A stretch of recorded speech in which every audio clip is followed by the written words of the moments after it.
Ms. Jyothimani S.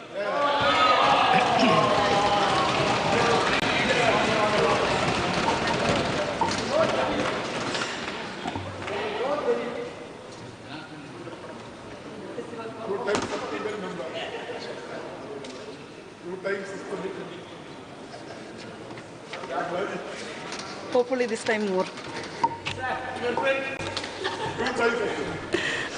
மக்களவையின் உறுப்பினராக தேர்ந்தெடுக்கப்பட்டுள்ள சே ஜோதிமணி எனும் நான் சட்டப்பூர்வமாக நிறுவப்பட்டுள்ள இந்திய அரசமைப்பின்பால் உண்மையான நம்பிக்கையும் பற்றுதலும் கொண்டிருப்பேன் என்றும் இந்திய நாட்டின் இறையாண்மையையும் ஒருமைப்பாட்டையும் நிலைநிறுத்துவேன் என்றும் நான் மேற்கொள்ள இருக்கும் கடமையை நேர்மையுடன் நிறைவேற்றுவேன் என்றும் உளமாற உறுதி கூறுகிறேன்.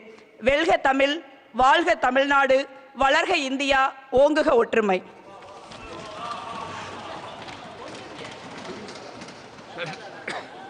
உடனுக்குடன் செய்திகளை தெரிந்து கொள்ள சன் நியூஸ் பெல் ஐகானை கிளிக் பண்ணுங்க.